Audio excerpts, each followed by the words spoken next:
Hoje é dia de ceia, então vamos ser assim bem didáticos, né? Buscar ser bem assertivos. E eu quero, começar os nossos cultos de ceia trazendo ou rememorando preciosas coisas que estão na palavra de Deus. E que às vezes o crente vai levando e vai deixando para lá e não se apropria. E essa palavra é um tesouro para nós, é vida para nós. Na última ceia nós lemos um salmo. Quem lembra qual foi?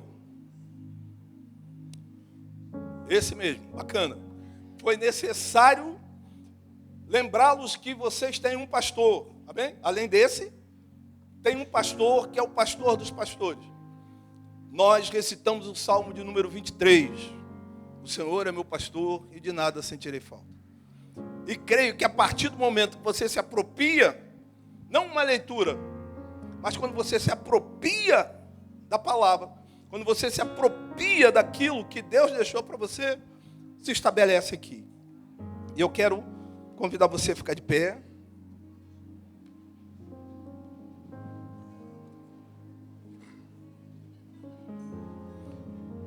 Hoje nós vamos lembrar de quem é o nosso socorro. Abra no Salmo 121.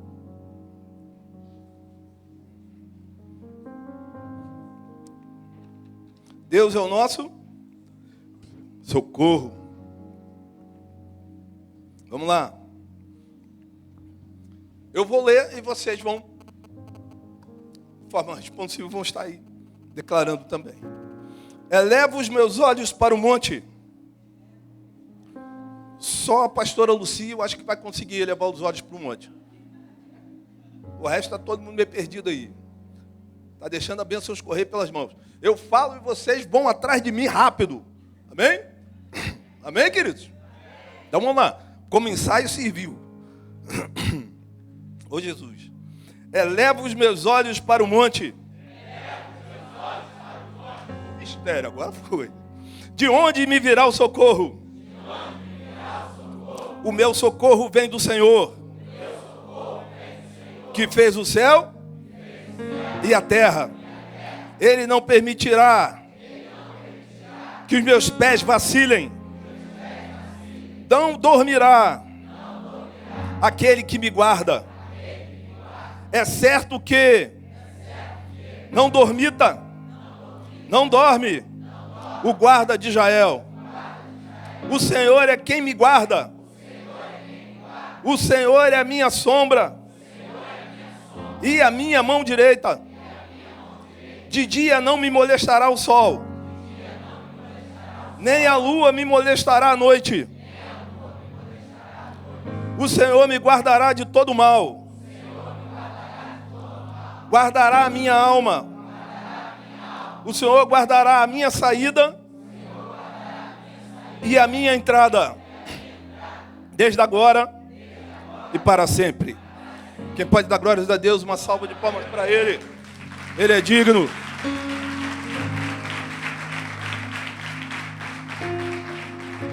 Amém. Agora sim, podemos assentar. Então você sabe que você tem um pastor e sabe quem é o seu socorro. E a gente vai lembrando devagarzinho assim, que é para poder ficar bacana. Eu quero estar falando sobre adoração. Adoração é uma palavra que entrou sabe, de forma muito forte, sabe, em voga na mídia, sabe, no evangeliquez, no meio evangélico, essa proposta de adoração. Pô, todo mundo fala em adoração e adoração de vários tipos. Adoração extravagante, adoração não sei o quê, enfim. E é muito comum confundirmos algumas coisas com adoração. Eu estou louvando, estou adorando, enfim. Louvor é adoração. Adoração é algo que vai além do louvor, mas o louvor faz parte da adoração. Assim como o perdão e o esquecer. Perdoar é esquecer? Não, mas esquecer faz parte do processo de perdão. Quem está entendendo? Então, a adoração, ela vai alcançando muitas outras coisas. Eu posso adorar a Deus com a minha vida e não entoar uma nota. Eu posso adorar a Deus sabe, com as minhas ofertas. Eu posso adorar a Deus de várias formas. Mas a adoração, ela precisa ser entendida por algo que queima, que arde dentro. E a gente, acabamos, né? Vou falar assim, todo mundo é muita gente, mas uma grande maioria está reduzindo a proposta de adoração às reuniões de culto, às reuniões, né, de igreja, enfim, tem um evento na minha casa, é um culto lá, então ali eu vou e adoro ao Senhor. Ali eu vou e cultuo, louvo. Alguns com o entendimento de que louvor, eu louvei a igreja, sabe? Então estou adorando, amém, irmão? Louve mesmo, sabe? Expresse seu louvor, seu amor a Deus, sua resposta. Enfim, mas a adoração, ela tem que arder dentro. Tem que queimar dentro. É um desejo de querer adorar a Deus, não só no culto, mas em todo tempo. É um desejo de que, sabe, eu quero adorar a Deus com tudo aquilo que eu tenho, com toda a minha vida. Mas se, eu conversando com o Espírito ainda, e falei assim, se ainda hoje uma dificuldade de entendimento desse louvor pleno, desse louvor de entrega total, de queima total, enfim, cada hora vai vir um nome, né?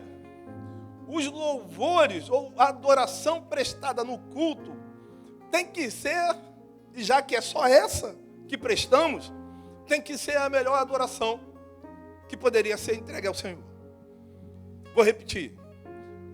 Olha, a excelência vai ser quando tudo em mim louvar a Deus. Essa vai ser a excelência. Tudo. Minha forma de falar, o meu pensar. É Deus olhar para mim, olhar para você como igreja. Quando o diabo vier, né, para a corte, Deus vai falar assim, está vendo meu servo? Está vendo minha serva? Adorador. Adoradora. Deus continua em busca. E se Deus, o que Jesus falou para a mulher do poço? Deus está buscando. Buscando quem? Quem o adora em espírito e em verdade. Vamos entrar nesse lugar de adoração a Deus em espírito e verdade. Eu acredito que isso vai chegar. Eu acredito que a igreja vai chegar lá. Mas hoje não adianta a gente querer ser utópico a esse ponto. E falar assim, poxa, não. A igreja está adorando a Deus em todo o tempo. Eu adoro a Deus com aquilo que eu vejo. Eu adoro a Deus com aquilo que eu falo. Eu adoro a Deus com aquilo que eu me alimento. Eu adoro a Deus da forma que eu me relaciono com as pessoas. A adoração é isso. É trazer Deus no centro. É Deus ser Senhor de toda a sua vida. Ah, não consigo. Pô, é difícil mesmo, é ou não é? Eu olho para vocês e vejo que vocês com uma facilidade. Né? Enfim. Mas eu ainda acredito que seja difícil. Então, qual o tempo e qual o momento que a igreja tem de adoração? Esse. Amém ou não amém? Porque o ministério de louvor vai te ajudar nisso. A palavra vai te constranger a isso. As orações vão te constranger a isso. As pessoas ao seu lado vão te constranger a uma adoração a Deus. E se essa foi a minha conversa com o Espírito Santo. E se esse lugar, esse momento, é o único lugar e o único momento em que podemos nos reunir para adorar a Deus, que seja a melhor adoração. Que seja a sua entrega plena. Que haja alegria em estar. Que arda no seu coração o desejo de estar. E isso vai começar a fazer toda a diferença no mundo espiritual, para você começar a queimar. Queimar vai muito mais que um louvor, dizendo, queima em mim, eu estou ardendo. Queimar queima mesmo o desejo de estar. Poxa, hoje é culto de domingo. Eu não quero estar em outro lugar a não ser na minha igreja adorando ao Senhor. Hoje é culto de domingo com Santa Ceia. Não tem nada que me tire dessa igreja. Só a morte. Jesus voltar. Fora disso, eu quero estar na congregação. Eu quero estar ceando. Eu quero estar louvando. Eu quero estar com os irmãos. Eu quero estar em comunhão. Isso queima. Isso é que é queimar. Aí, o que você vai fazer na igreja hoje? Ah, vou lá que eu quero falar com o irmão. Tem um negócio para resolver. Que isso? Pelo amor de Deus, é o tempo de entrega para Deus, não uma reunião social. é um encontro de propósitos. E é isso que Deus está querendo trazer para nós. E eu quero mostrar para vocês que esse desejo queima e vai alcançar você, eu creio nisso. Amém? Você pode abrir comigo o Salmo de número 84. A gente fica encantado com essas coisas. Eu não sou muito pregar salmos, mas vamos lá.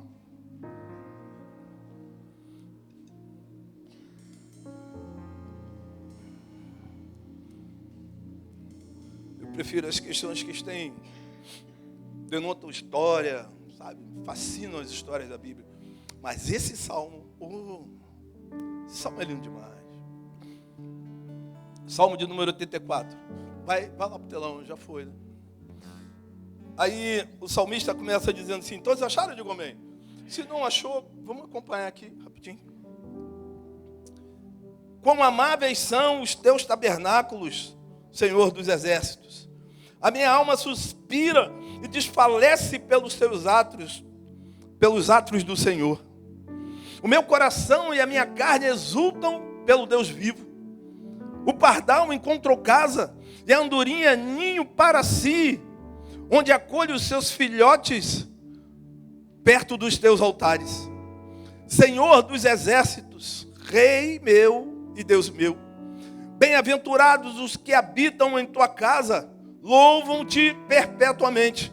Bem-aventurado o homem cuja força está em ti, em cujo coração se encontram os caminhos aplanados, o qual, passando pelo vale árido, faz dele um manancial de bênção e cobre a primavera chuvosa.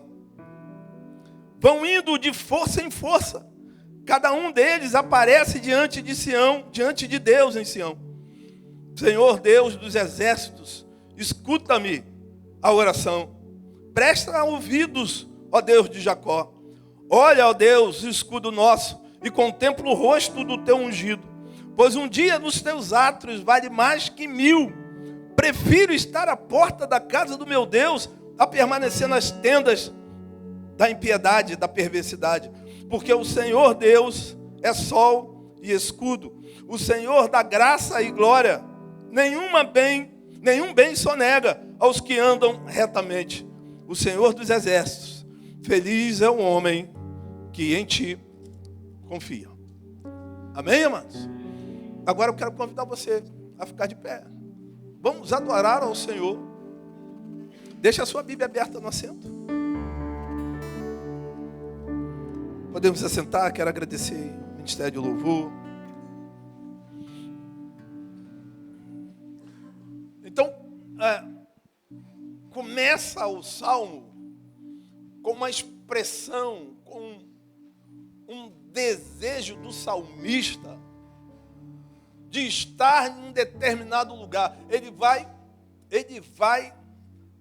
fazer, ou ele está trazendo, ele está com uma imagem do átrio, da casa, do templo, do lugar onde Deus habita.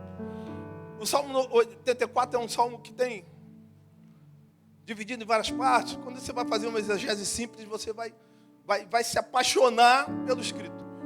Atribui isso aí aos filhos de Corá.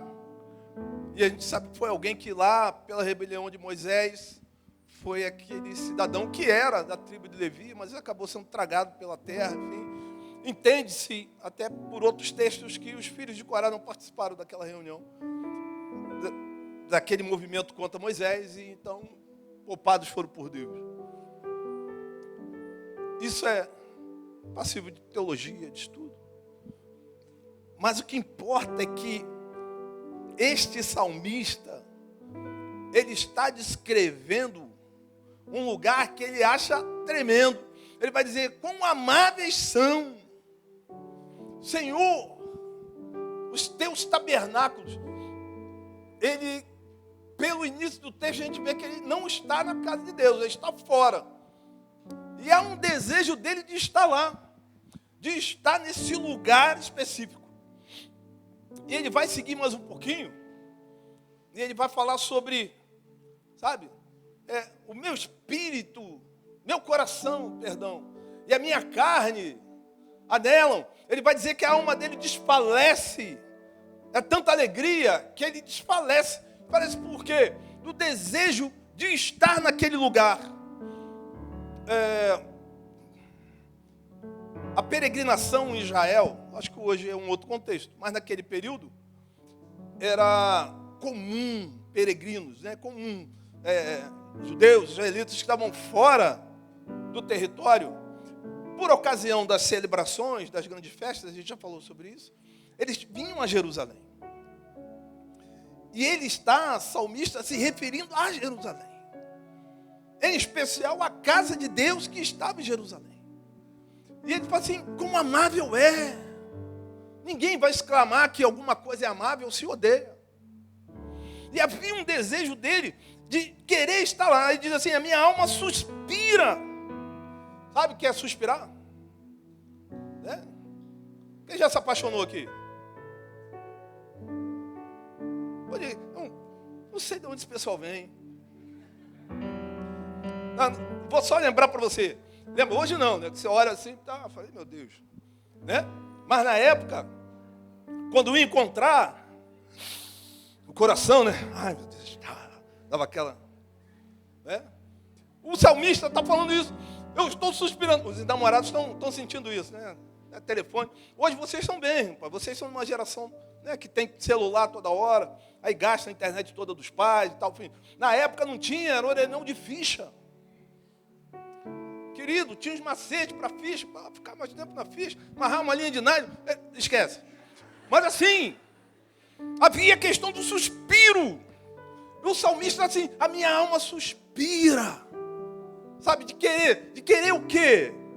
De estar nesse lugar. Aí eu quero falar para você assim, o culto começa em casa. Tem uma pregação que a gente vai em outro tempo tentar reeditar, mas o culto começa em casa. O desejo de estar na casa de Deus começa cedo. Eu começo, sabe, você tem que começar a gerar as expectativas para estar aqui. Para que essas expectativas que você gerou aconteçam. Amém, mano? Ele ainda vai falar assim, o meu coração e a minha carne exultam pelo Deus vivo.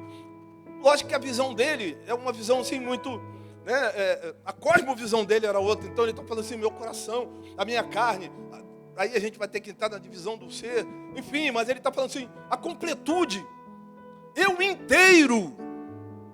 O meu ser inteiro, o meu coração, que é a parte interior, né? Na época, a gente sabe que entendia-se que a vida saía do coração. Amém? O que é que diz o Provérbios?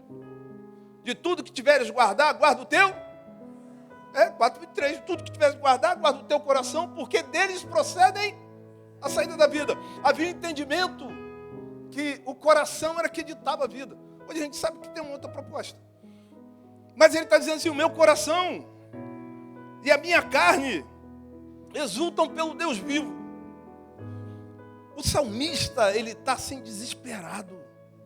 Todo o seu ser, sabe, está exultante porque vai encontrar com Deus. Amém, amém? Eu quero contagiar você, eu quero motivar você a vir aos cultos com essa visão. Mas por quê, pastor? Porque em casa você não faz. Você longe é uma brasa que não incendeia. A gente precisa estar junto. Mas tem tanta coisa acontecendo. O inimigo tem nos feito concorrer. Ou seja, a adoração a Deus tem sido... tem tanta coisa concorrendo com a adoração a Deus que eu não tenho mais tempo. E inverso. Mas eu queria ser assim. O salmista... ele está desesperado porque ele não tem, ele está fora e está querendo chegar. Aonde? À casa de Deus. Aos átrios do Senhor.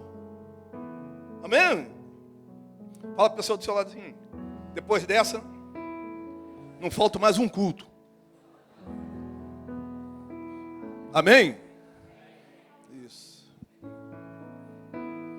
Pô, o cara está longe, está desesperado para estar na casa de Deus. Você está aqui do lado. Um ônibus, um Uber. Amém, amém? Aí ele vai, olha só a comparação que ele vai fazer, que é linda. o versículo 13 em diante, ele diz assim: o pardal encontrou casa. Tem até um louvor disso, né, Rodrigo? Aquele que a gente saiu, o pardal encontrou casa. Não vou pedir para você cantar, não. Está de boa. Salvar dessa.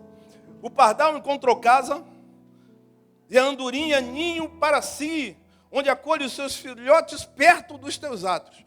O salmista, ele esteve num lugar, esteve na casa de Deus, ele esteve lá de Deus, era peregrino, teve que sair, mas quando ele foi, ele percebeu. Fala assim, percebeu o quê, pastor? Que na estrutura haviam ninhos de pássaros, andorinha, né, pardal, enfim.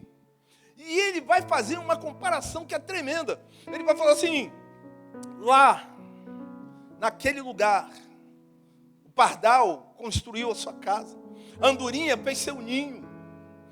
Ele não está falando de qualquer lugar, ou qualquer ninho, qualquer casa de pássaro, qualquer ninho de pássaro. Não, ele está se referindo ao ninho que foi construído lá no templo.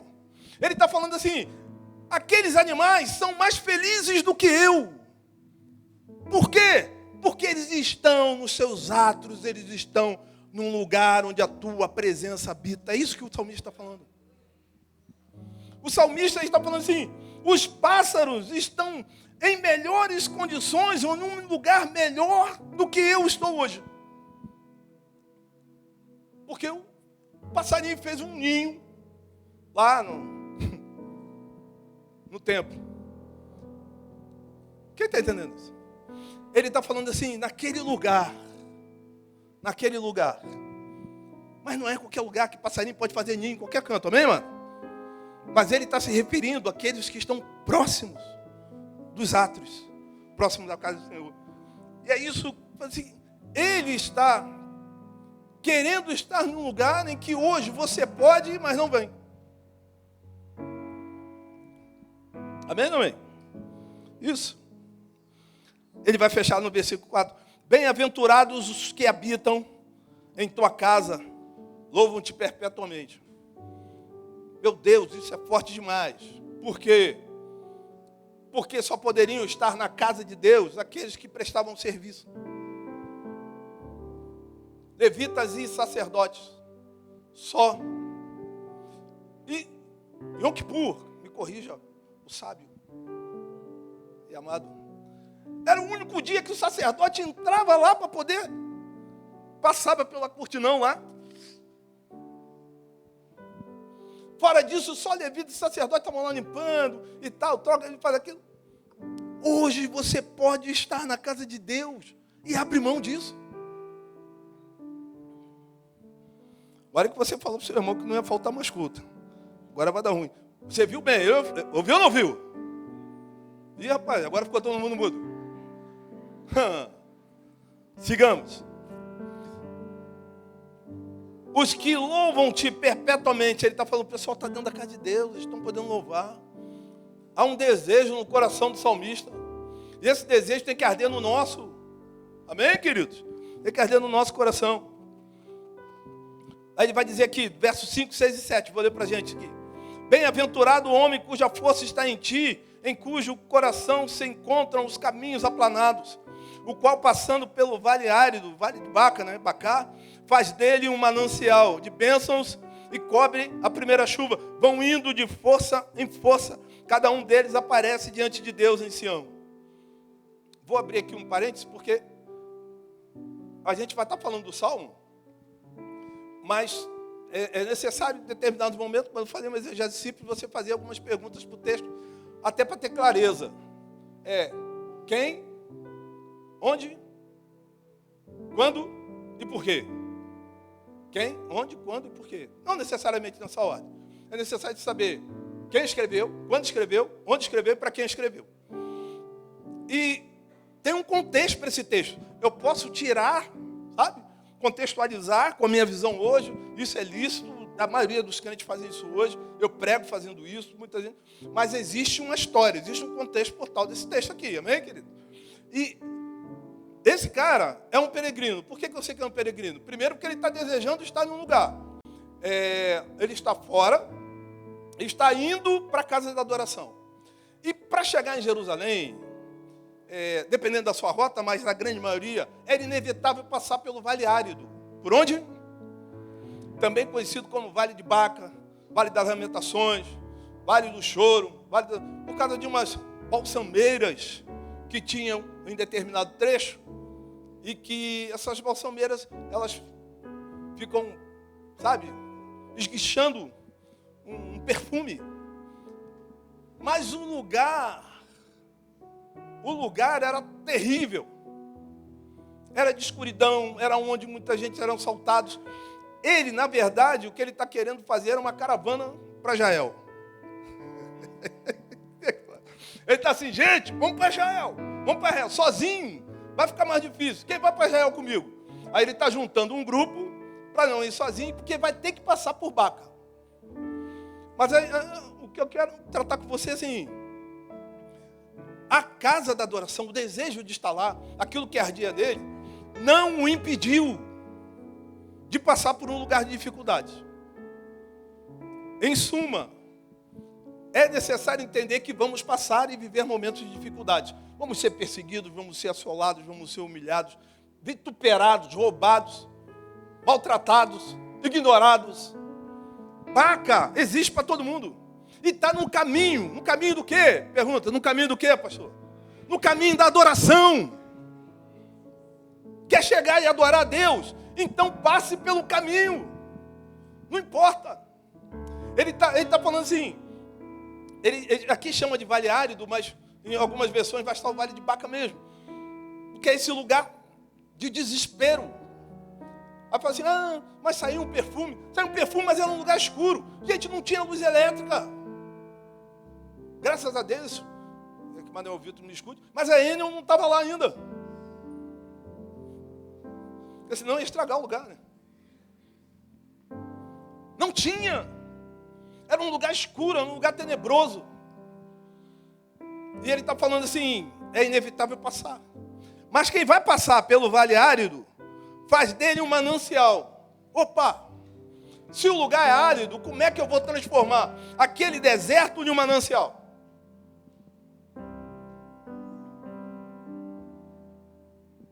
Sim. É o mesmo Deus que ele estava querendo adorar, que vai transformar as mesmas realidades. Ia transformar dele, vai transformar a sua. Está entendendo isso? O Deus é o mesmo.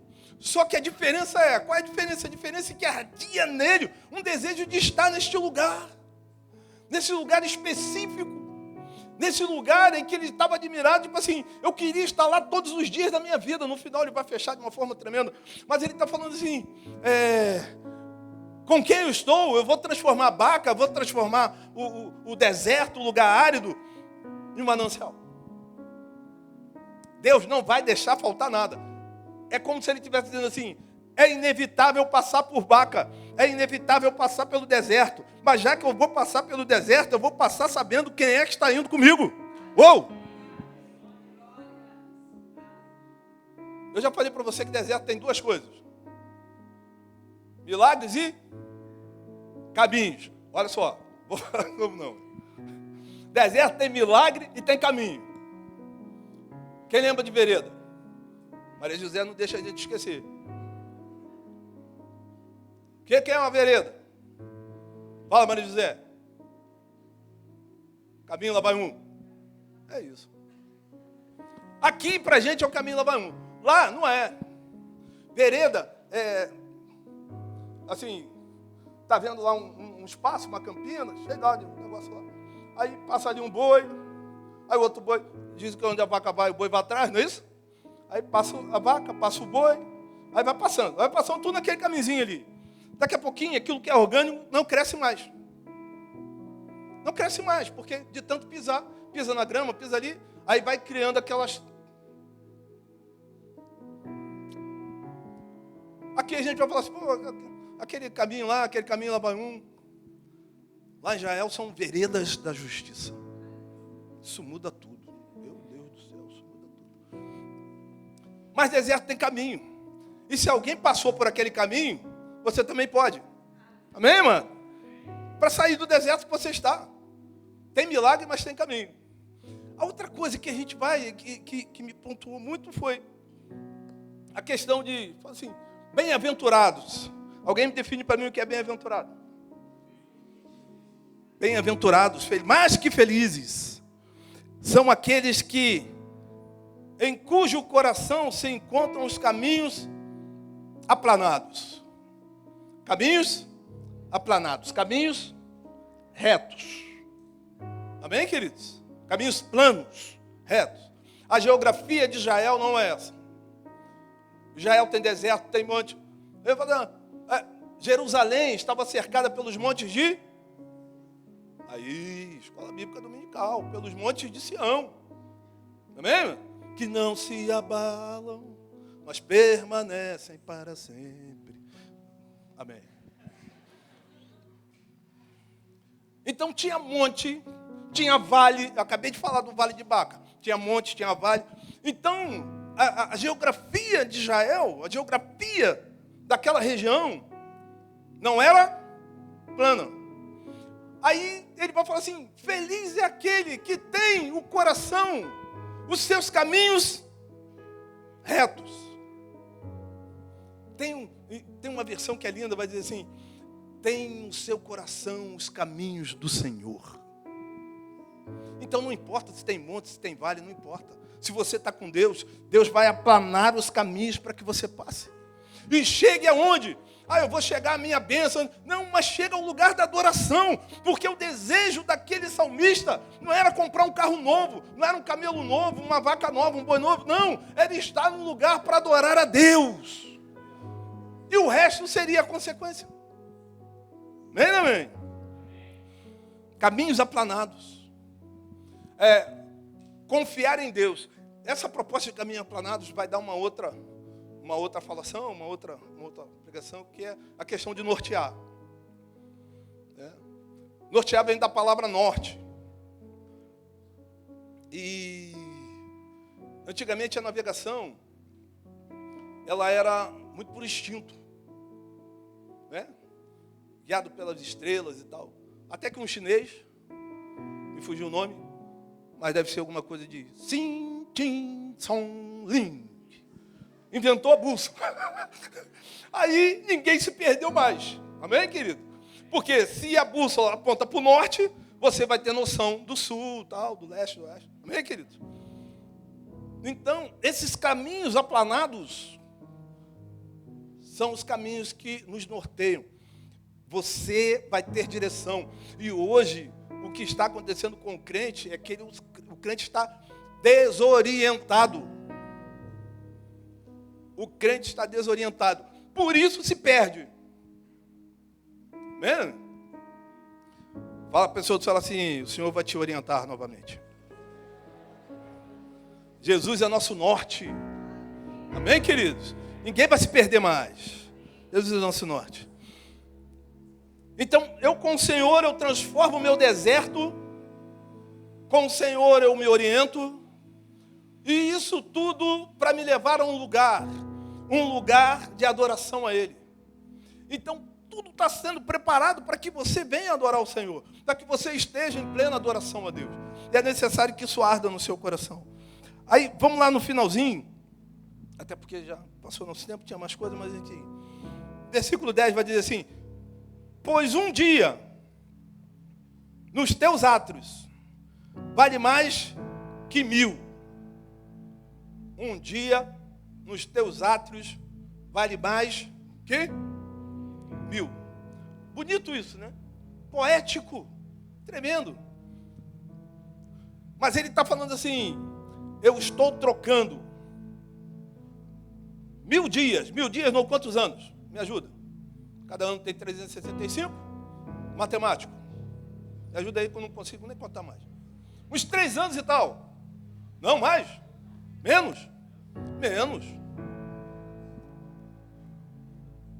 Mas estão aí, vamos arredondar, 3 anos. O pessoal está lá na calculadora para me ajudar. Não, eu tinha que ter feito essa conta antes de pregar também, né? Mas isso não estava no roteiro, posso fazer. Essa veio assim. Você estaria disposto a abrir 3 anos da sua vida. 3 anos. para ficar um dia aqui adorando? O que ele está propondo é isso. Mas vale um dia, Deus. Um dia nos seus atos, um dia na sua presença. Olha a importância que a presença de Deus tem para esse salmista. Ele falou assim: eu estou trocando 3 anos da minha vida por um. Uau! É o mesmo Deus que eu estou buscando. Olha só, eu troco, hein? Eu troco, hein?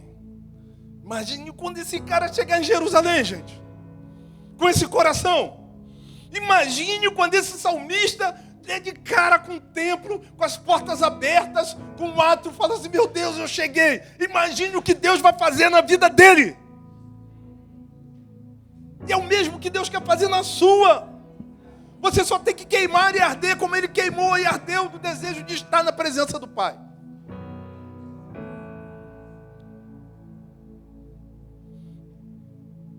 Ele vai falar da questão da segurança.